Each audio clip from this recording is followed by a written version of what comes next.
नमस्कार। यूपी मिश्रा का इनसाइड झारखंड की ओर से मैं अपने आवाज़ से ही बोल रहा हूँ। आज मैं आपको सिर्फ राशि फल ही बता रहा हूँ, लेकिन फिर भी कुछ तो जानने की चीज़ें होंगी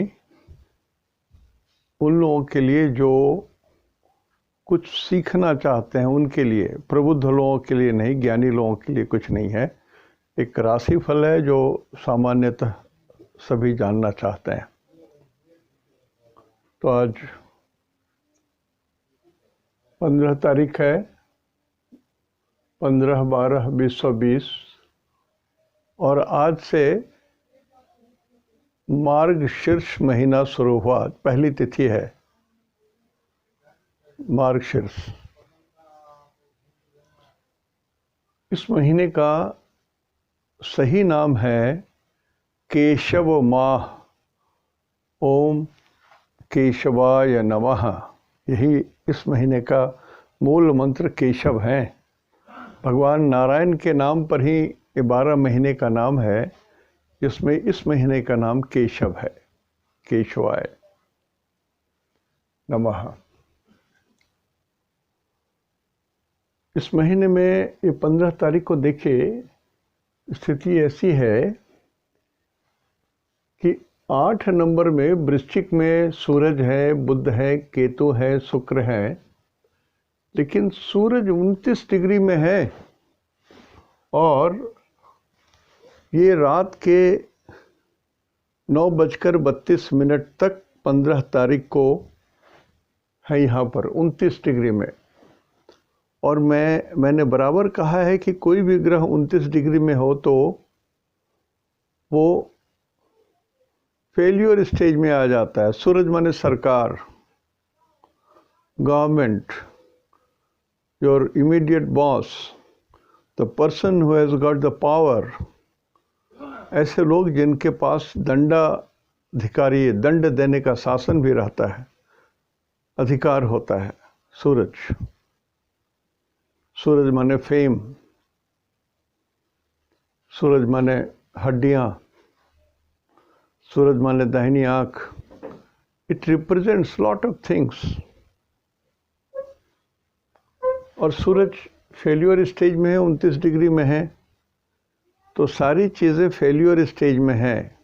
इवन सरकार समझ में नहीं आ रही है सरकार को कि क्या किया जाए। किसान आंदोलन में ये सभी बात है।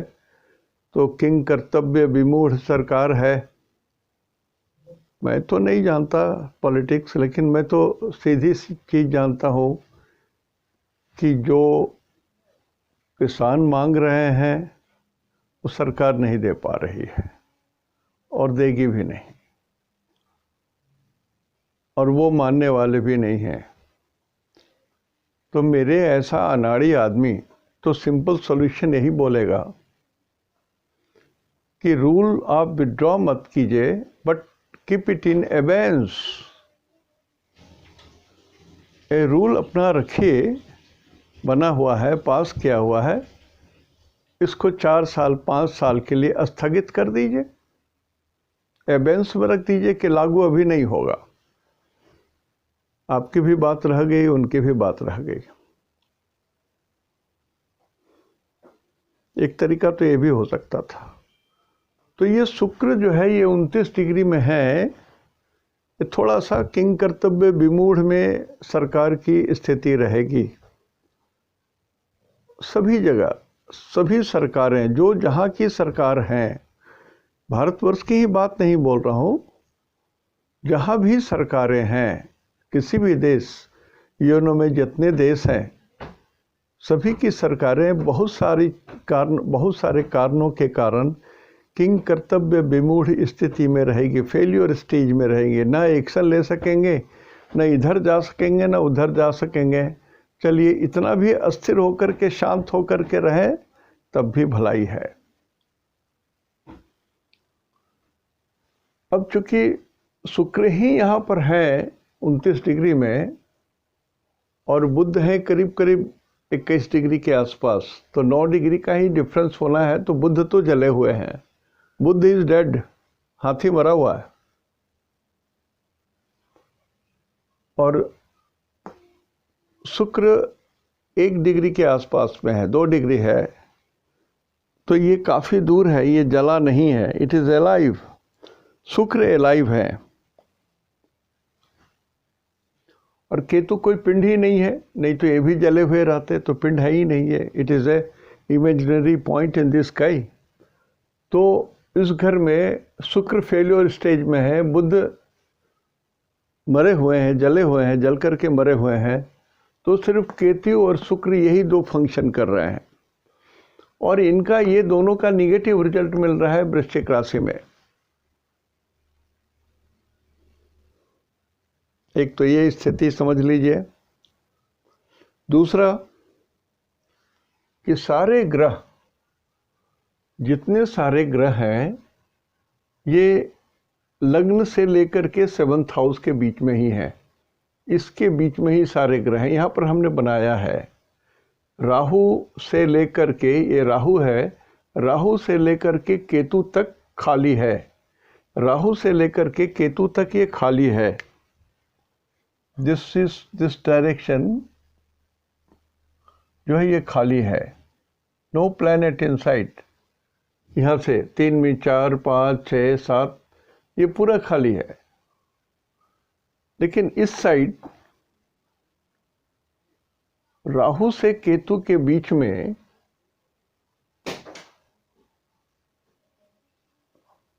ग्रह हैं, तो हम लोग जैसे क्लॉकवाइज डील करते हैं वैसे ही देखेंगे ना, ऐसे।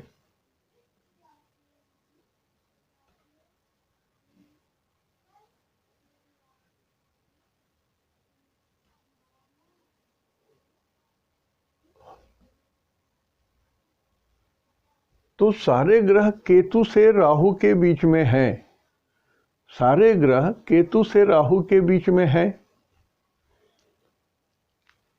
तो रूल कहता है कि if all the planets are located in between Rahu and Ketu, सुनिएगा ध्यान से, if all the planets are located in between Rahu and Ketu, तो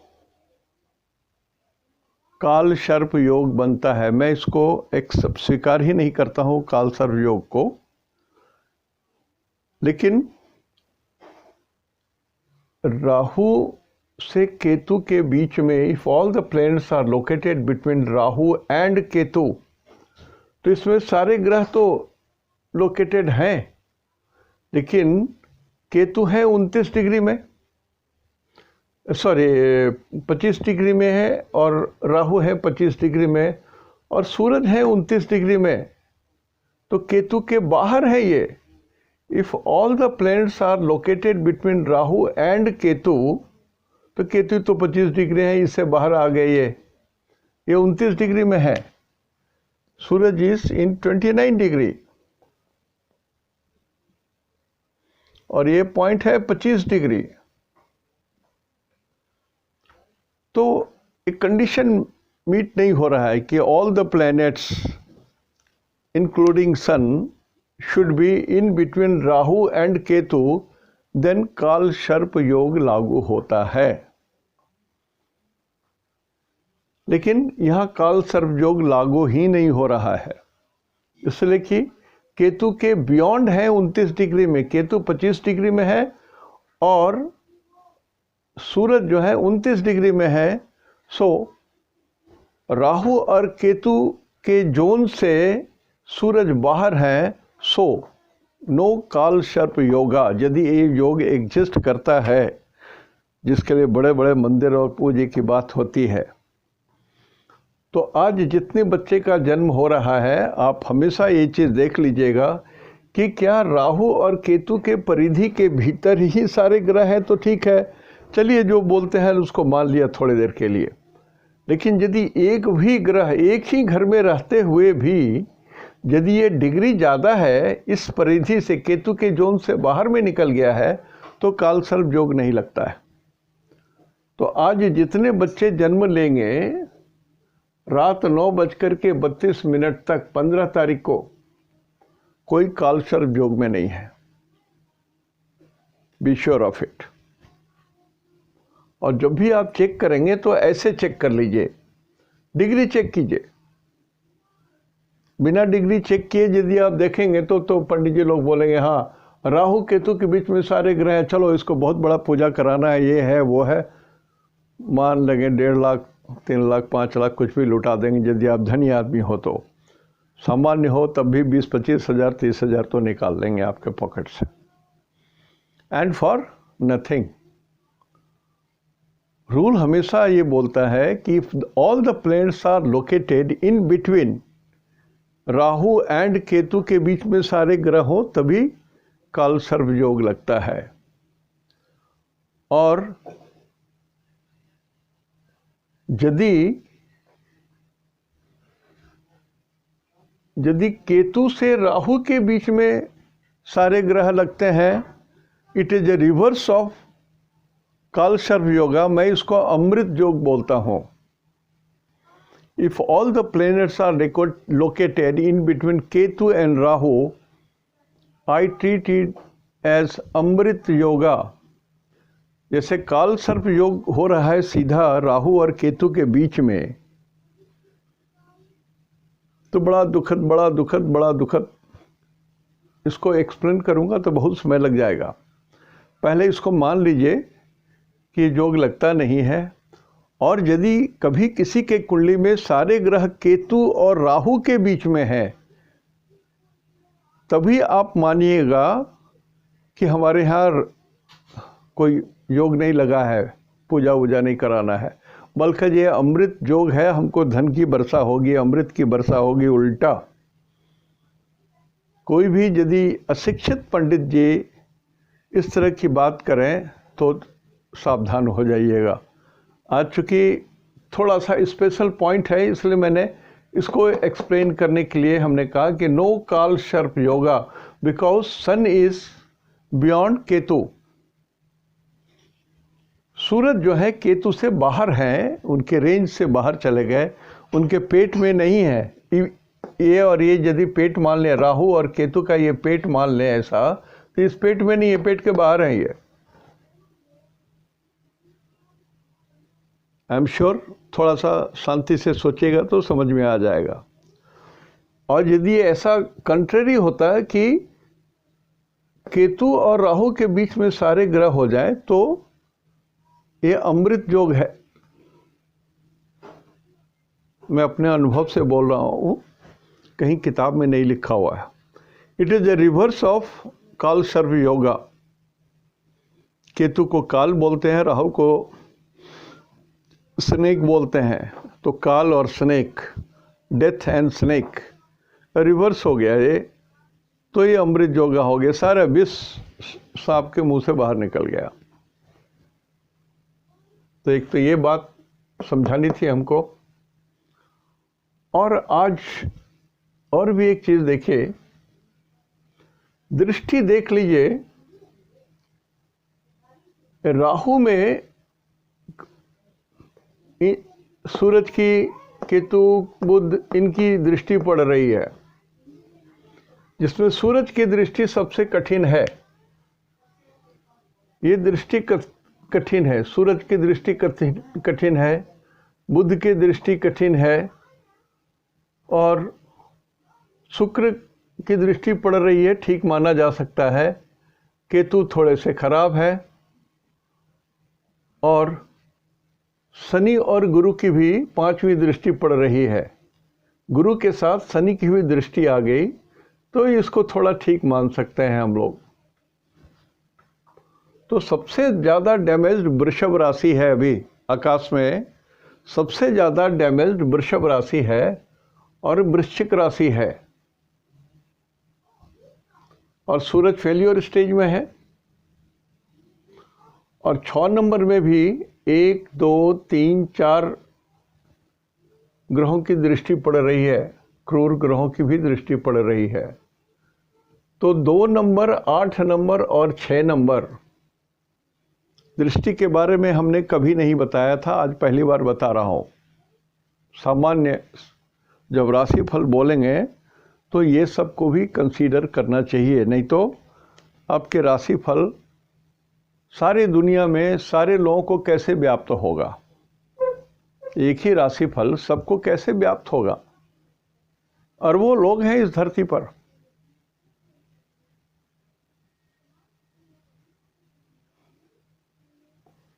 तो मोटा मोटी इतना भी देख लेंगे, दृष्टि भी देख लेंगे, नवांश भी देख लेंगे। अब जैसे सूरज है तो लास्ट डिग्री में है और सूरज उत्तरा फाल्गुनी में भी है। ये शनि और गुरु उत्तरा फाल्गुनी में है, ये सूरज का नक्षत्र है। तो इनडायरेक्टली शनि गुरु और सूरज का एक एक्सेस बन जाता है उत्तरा फाल्गुनी नक्षत्र से। सॉरी, ये थोड़ा सा एडवांस है, नहीं बताना चाहता था, मुझसे निकल गया। तो हम लोग अपने ढंग से जैसे करते आए हैं उस तरह से पहले हम लोग समझ लें। आज मूल नक्षत्र है, नक्षत्र अच्छा नहीं है। मूल नक्षत्र को एंसेस्टर का नक्षत्र बोलते हैं। एंसेस्टर्स, मेरे पूर्वज। और एक तिथि है, दिन मंगलवार है, क्रूर है, योग गंड योग है। तो दिन कुछ ठीक सा नहीं दिखता है आज, एवरेज बैड डे है आज। तो हम क्लासिफिकेशन ऑफ स्टार के हिसाब से देख रहे हैं कि जिन लोगों का जन्म केतु के 3 नक्षत्र में हुआ है, अश्विनी मघा मूल, इनमें जिनका जन्म हुआ है उनके लिए ये जन्म तारा में है। और केतु के साथ सूरज भी है 29 डिग्री के, बुध जला हुआ है। तो केतु के 3 नक्षत्र वाले जिनके लिए जन्म तारा पड़ता है, आपको थोड़ा ये ध्यान जरूर रखना होगा कि आप आग से दूर रहेंगे। आज गृहिणी है तो बाहर से खाना दे करके मंगा लीजिए, ऑर्डर दे करके खाना मंगा लीजिए। आग से दूर रहिए, कारण कि बुध जो है ये स्किन को बोलते हैं, सूरज आग को बोलते हैं। और 29 डिग्री में है, फ्यूल स्टेज में है, तो जो आग आराम से निकलती है वो लपट निकल सकती है। तो बी केयरफुल, आग से डरिए, एक्सीडेंट से डरिए। अश्विनी मघा मूल।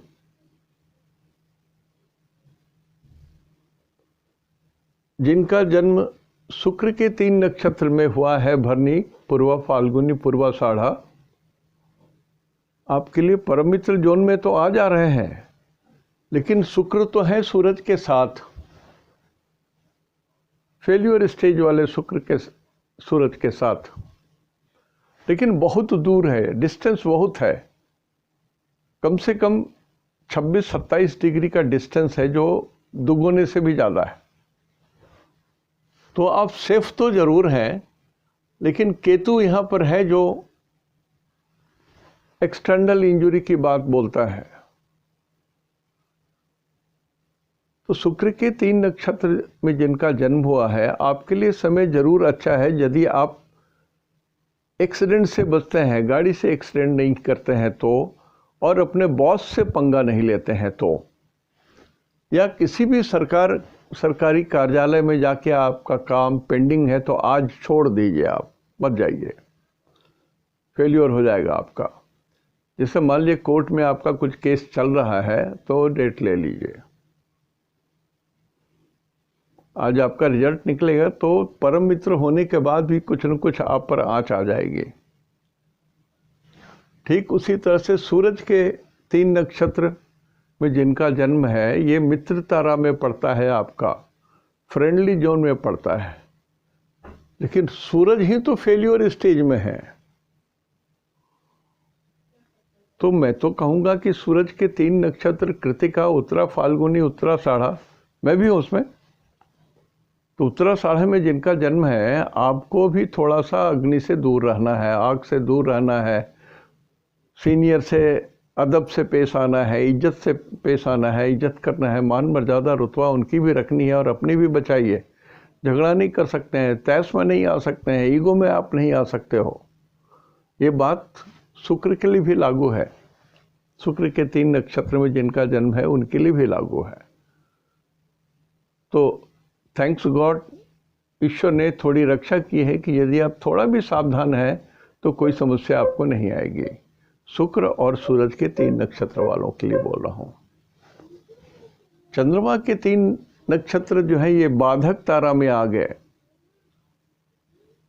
Actually it is a death star.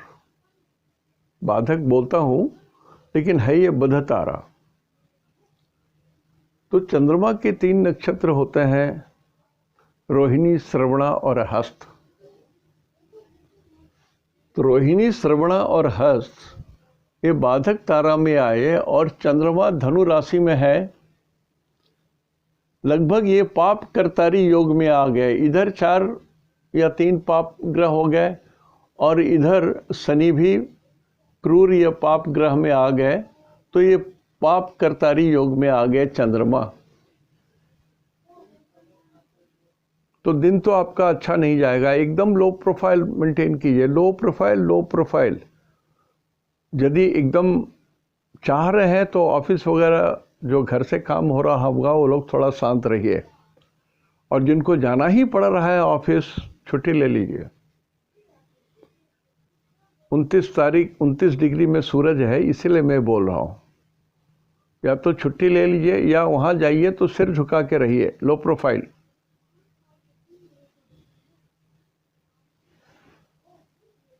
मंगल के 3 नक्षत्र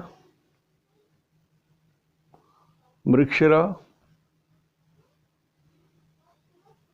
धनिष्ठा और चित्रा। आपके लिए दिन टॉप क्लास है। सक्सेस जोन में दिन पड़ा हुआ है। पापक ग्रह भी आपके लिए शुभ रिजल्ट देंगे। सूरज भी आज आपको शुभ रिजल्ट दे देंगे। लेकिन मंगल जहां पर है, यहां से मंगल से यदि हम गिनेंगे सूरज को तो 1 2 3 4 5 6 7 8 9 में पड़ेंगे। नवम पंचक की बात है।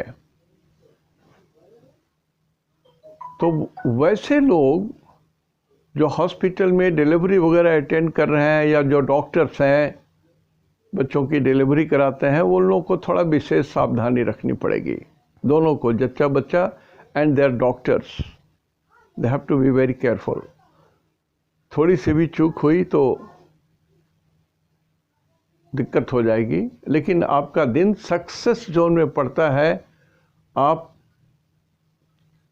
10% भी केयर लेते हो तो दिन आपका बहुत बढ़िया जाएगा, ये सत्य है। राहु प्रत्यारी जोन में आ गया, एनिमी जोन में आ गया। प्रत्यारी माने एनिमी, एनिमी या एनिमी के समान। तो राहु के 3 नक्षत्र होते हैं आद्रा, स्वाति, शतभिषा। तो आद्रा, स्वाति, शतभिषा राहु का नक्षत्र है तो सुनने में डर जरूर लगता है, लेकिन यहां पर है भी राहु प्रत्यारी जोन में। तो डरने की बात तो तभी है कि जब आप बैल मुझे मार वाली स्थिति आप पैदा होने देते हो या करते हो, या आप झगड़ते हो, या आप झगड़े को फेस करना चाहते हो, आप अवॉइड नहीं करना चाहते हो। यदि कहीं थोड़ी सी भी झगड़े की बात आ रही है, डिफरेंस ओपिनियन की बात आ रही है, आर्गुमेंट की बात आ रही है, तो थोड़ा सा घसक तो जाइए। अरे ये चीज़ छूट गया, कुछ ज़रूरी काम है, आ रहा हूँ, सॉरी, उसके बाद फिर मैं आपसे मिलता हूँ, बात करूँगा। हट जाइए, हट जाइए। क्या जीतेंगे नहीं, आप हार जाएंगे। आपकी मर्यादा की भी हानि हो जाएगी और सक्सेस भी नहीं है, परेशानी भी है। आर्गुमेंट किसी से भी करोगे, बॉस से भी करोगे, तब तो आपका ज़िंदगी खराब हो गया। बॉस से तो आर्गुमेंट मत करो, भले कलीग से आप आर्गुमेंट कर सकते हो, दूसरों से आर्गुमेंट कर सकते हो। इसके बाद आता है गुरु। गुरु के 3 नक्षत्र पुनर्वसु, विशाखा, पूर्वा भाद्रा आपके लिए समय कल्याणकारी है, कारण कि इस गुरु से, ये जो गुरु है यहाँ से 11th हाउस में पापक ग्रह शुभ होते हैं। कोई भी पापक ग्रह हो, कैसे भी क्रूर ग्रह हो, पापक ग्रह हो, वो शुभ होते हैं 11th हाउस में, 11th जोन में। यहाँ पर गुरु है तो ये सभी 11th हाउस में आ गए। यहाँ से 1 2 3 4 5 6 7 8 9 10 11, और यहाँ से सूरज से ये तीसरे पड़े 1 2 3, तो त्रिषडाय तीसरे और 11वें में सभी पापक ग्रह शुभ होते ही हैं, हो जाते हैं, यदि वेद ना लगा हो तो। और वेद के बारे में हम बहुत बार लिखा चुके हैं भाई, बहुत बार लिखा चुके हैं, चार्ट लिखा चुके हैं हम आपको। तो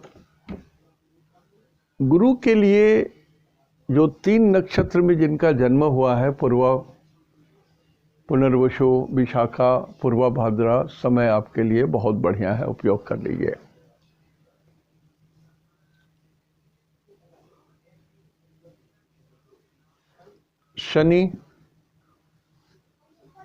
शनि के 3 नक्षत्र होते हैं, पुष्य, अनुराधा, उत्तरा भाद्रा। इसमें जिनका जन्म है आपके लिए समय सही नहीं है, विपत्त तारा में है, डेंजर जोन में है। तो आप गाड़ी ठीक से चलाइए, बॉस से झगड़ा मत कीजिए, घर में शांति से रहिए, कोई बहस नहीं करें आप, न तो पति पत्नी आपस में, किचन में ठीक से जाएं, कपड़े फैलाने ठीक से जाएं, ऊपर यदि छत पर जाते हैं तो गिरिए मत, झांकिए मत, सिर्फ अपने काम से काम रखिए, कपड़ा फैलाइए, नीचे उतर जाइए आस्ते आस्ते। जो लोग हमारे ऐसा बुज़ुर्ग हैं, बैलेंस बनाइए, उठने समय उठिए, थोड़ा देर खड़ा रहिए, क्षण भर 10 या 15 गिन लीजिए, 1 2 3 4 5 6 7 8 9 10 11 12 13 14 15, इतना भी 15 भी गिन लीजिए, 30 गिन लीजिए, तो आपके सर्कुलेशन ब्लड के पूरे आ जाएंगे 70 तक, तब आप चलें, नहीं गिरेंगे। तो वृद्ध व्यक्ति थोड़ा विशेष ध्यान दें, कारण कि विपत्त तारा में पड़ा हुआ है शनि, और शनि वृद्ध को बोलते भी हैं, लंगड़े को बोलते हैं। रावण ने इनका पैर काट लिया था। तो जो लोग थोड़ा सा चलने में लड़खड़ाते हैं, या जो थोड़ा सा उछल उछल के चलते हैं या झुक के चलते हैं, जो कुबड़े हैं, थोड़ा आप लोग विशेष ध्यान दीजिएगा, मेरी बात मान लीजिए, नहीं तो गिर जाएंगे, सिर में चोट आ जाएगी। सूरज जो है ये सिर को भी, खोपड़ी को भी रिप्रेजेंट करता है, हड्डी को भी रिप्रेजेंट करता है, तो हड्डियां तो चटक जाएगी, टूट जाएगी। शनि के 3 नक्षत्र वालों को बोल रहा हूँ। और यदि आपको कोई भी न्यूरेटिक प्रॉब्लम है पहले से, तो must take full care in the night. Night क्यों बोला? इसलिए सारे ग्रह रात में हैं, दिन साइड में, डे साइड में। This is a day side. लग्न से लेकर के 12 11 10 9 8 7, ये जो है ये डे साइड होता है, और इधर ये नाइट साइड होता है कुंडली में। This is the morning and this is evening, this is mid day and this is mid night, this is mid night.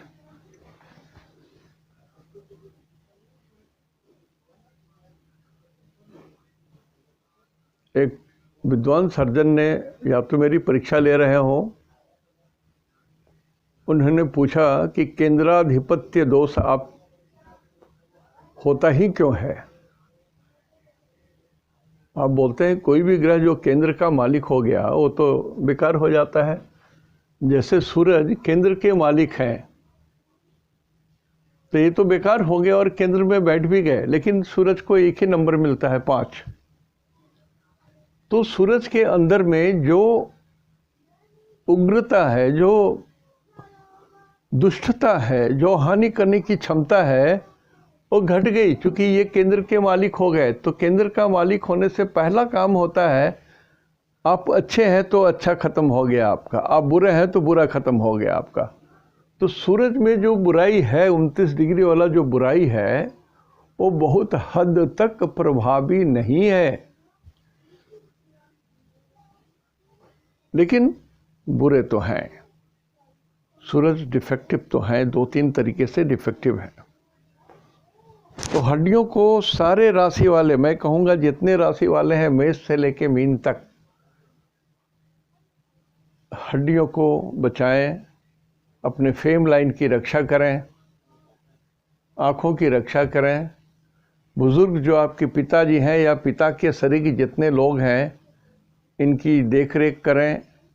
80% पुराने लोग जो बुज़ुर्ग हो गए हैं, चलने में दिक्कत हो रही है, रोगग्रस्त हैं, खटिया पर हैं, हॉस्पिटलाइज्ड हैं, उनके लिए दिन अच्छा नहीं, उनके लिए दिन अच्छा नहीं। सो पुत्रवधू, बेटी, दामाद जितने लोग हैं, आप लोग का कर्तव्य है कि आप उनके नज़दीक रहें।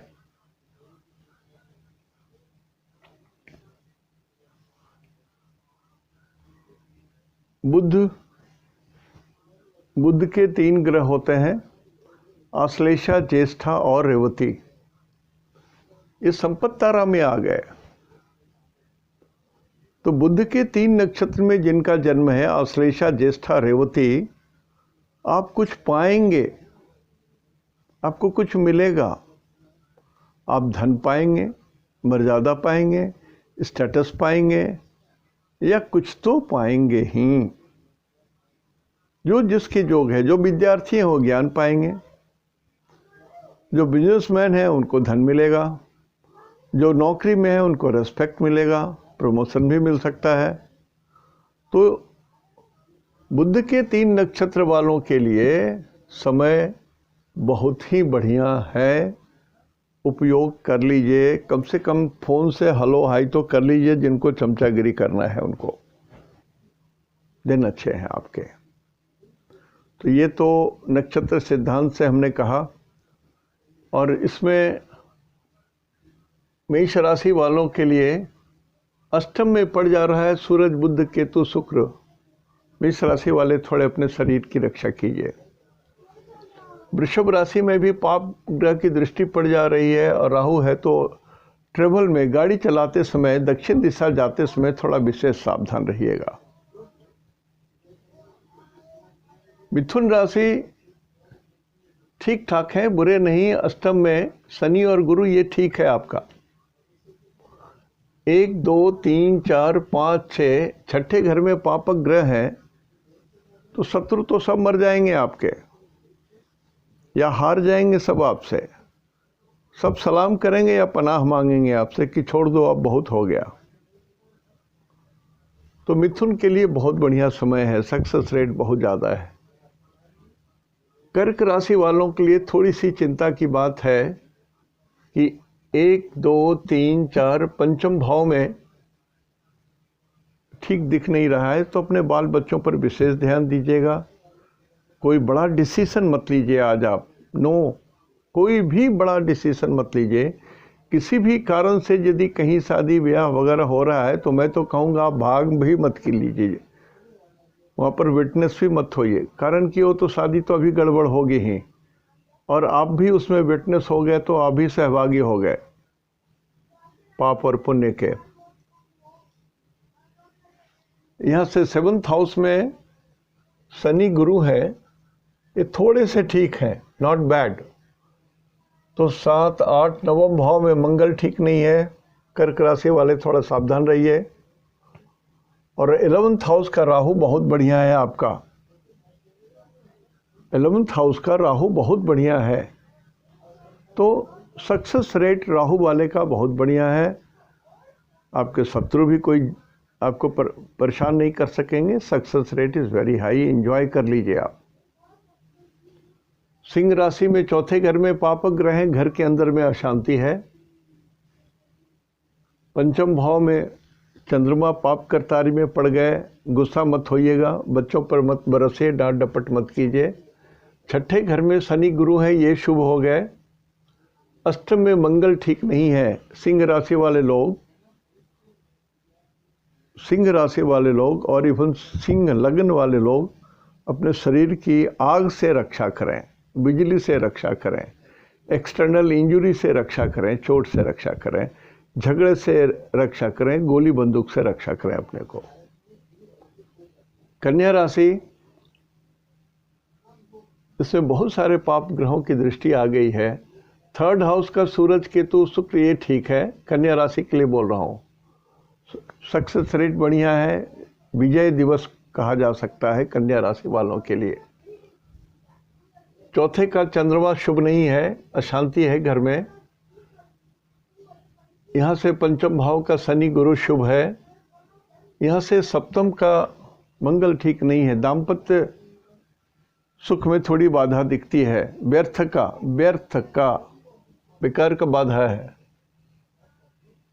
और राहु है यहाँ से 6 में, तो 7, 8 नवम का राहु शुभ है। कुछ अचानक अच्छी खबर मिल सकती है। तुला राशि सेकंड हाउस में पापक ग्रह है, धन हानि की बात है। तीसरे में चंद्रमा है, ये भी थोड़े अच्छे नहीं दिखते हैं। चौथे का शनि गुरु ठीक दिखता है, शुभ है। और छठे घर में यहाँ से 1, 2, 3, 4, 5 छठे का मंगल है, ये शुभ है। सक्सेस रेट थोड़ा इम्प्रूव करेगा आपका, तुला राशि वालों के लिए बोल रहा हूँ। और 7, 8 में राहु है, ये ठीक नहीं है। कोर्ट केस से बचिए, झंझट से बचिए, झगड़ा से बचिए। आप बैल मुझे मार करके कोई भी चीज़ में अपने को इन्वॉल्व करके अपने ऊपर कोई कोर्ट केस मत करा दीजिए। जैसे छोटी सी बात बोल रहा हूँ, आप ट्रैफिक सिग्नल चौराहे पर जा रहे हो, ट्रैफिक सिग्नल रेड हुआ, थोड़ा भी आप पार कर गए इसलिए कि आप स्पीड में थे, हाँ वो पकड़ेगा आपको। आप सॉरी बोलिए, बहस मत कीजिए। यदि कुछ लेन देन की बात हो तो दे करके, फाइन दे करके आप निवृत्त हो जाइए, नहीं तो समस्या बढ़ जाएगी आपको।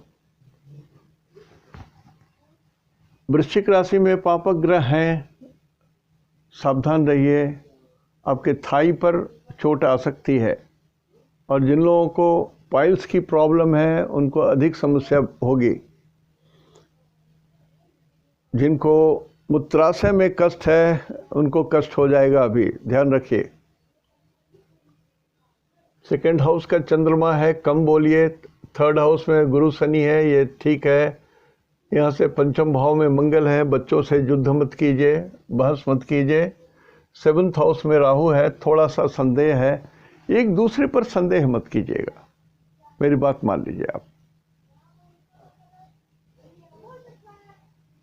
तो समय अब यदि बैलेंस्ड माइंड के हैं, क्रोध कम करते हो, शरीर की रक्षा करते हो, lower part of the body, नाभि से नीचे का क्षेत्र, तो समय लगभग सही जाएगा आपका। धनु राशि में चंद्रमा है, आनंद का विषय तो जरूर है, लेकिन ये चंद्रमा पाप करतारी योग में पड़ा हुआ है, तो आप चिंतित रहोगे। आज सुखी रहोगे लेकिन चिंतित रहोगे। चौथे घर में मंगल है, घर के अंदर में अशांति है। जिनके घर में कुआं है, गांव गवई में कुएं से पानी आज भी लोग निकालते हैं, तो जिनके घर में कुआं है थोड़ा सावधान रहिएगा, नहीं तो आपका पैर फिसल जाएगा, गिर सकती हो आप, या आप गिर सकते हैं, सावधान रहिएगा।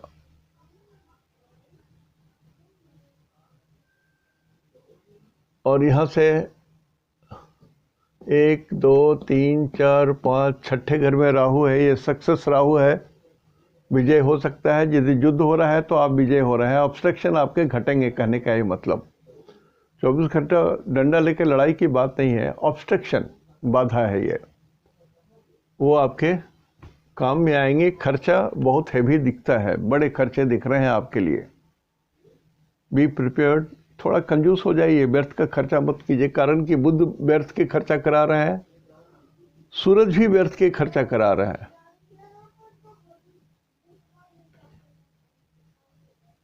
मतलब बुद्ध को यदि गणेश जी माने, सूरज को भगवान शंकर माने, पिता पुत्र, तो घर में आपसी झंझट के कारण कुछ खर्च अधिक हो जाएंगे।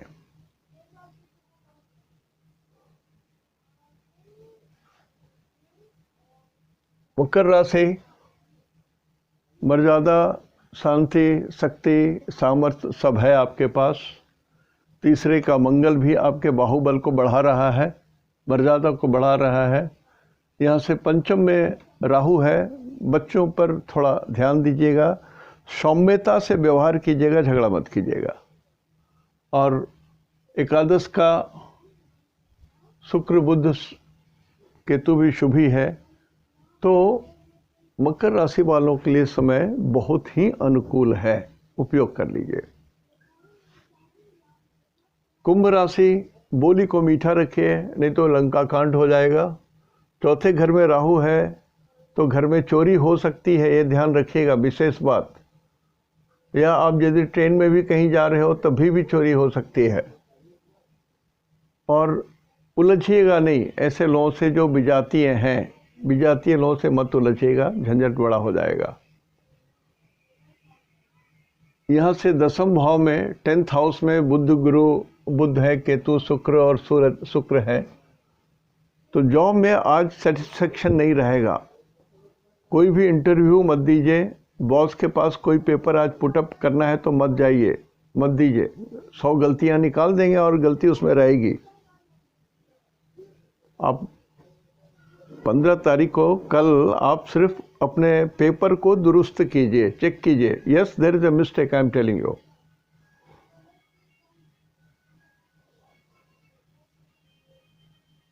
तो समय आप यदि सावधान है तो समय मोटा मोटी ठीक है। कारण कि चंद्रमा एकादश में खराब होते हुए भी आपके लिए शुभ है। मीन राशि में मंगल है, क्रोधित ना हो। 3rd हाउस में राहु है, विजातीय लोगों से लाभ है, सक्सेस रेट भी है। ये सक्सेस राहु कहलाता है। और यहाँ से 7, 8, नवम भाव में अच्छे ग्रह नहीं है, तो फेट से संबंधित कोई भी बड़ा निर्णय मत लीजिए, वहाँ झंझट दिखता है। चंद्रमा 10th हाउस में मोटा मोटी ठीक कह सकता हूँ, लेकिन 10th हाउस में चंद्रमा को शुभ माना नहीं गया है। 11th हाउस में शनि गुरु ठीक है। तो नक्षत्र सिद्धांत से और राशि ऑनरशिप से भी मैंने थोड़ी बहुत बातें बताई। कालसर्प योग के बारे में थोड़ी सी बात की हम लोगों ने। तो आज यहीं तक, आगे देखता हूँ क्या करूँ, सोच करके कुछ निकालूंगा क्या करना है। राशिफल ही बोलूँ, कारण कि राशिफल के लिए बहुत फ़ोन आ जाते हैं। हर आदमी आज मेरा दिन कैसा जाएगा ये सभी कोई जानने के लिए उत्सुक रहते हैं। और जो लोग सीखने वाले हैं उनके लिए तो कुछ बात चाहिए तभी सीखेंगे वो। लेकिन आज हमने 2-3 बातें बताई हैं। पिछले बार भी कहा था कि बुध जले हुए हैं, तो आज बुध जले हुए हैं, आज सूरज भी खराब हो गए। 2 ग्रह खराब हो गए वृश्चिक राशि में। वृश्चिक को नॉर्थ बोलते हैं ऐसे, और नहीं तो पश्चिम, नॉर्थ वेस्ट। तो ये जगह ठीक नहीं दिख रहा है हमको। और नॉर्थ ईस्ट भी हमको थोड़ा ठीक नहीं दिख रहा है। भारतवर्ष ही नहीं, पूरे विश्व के संदर्भ में बोल रहा हूँ।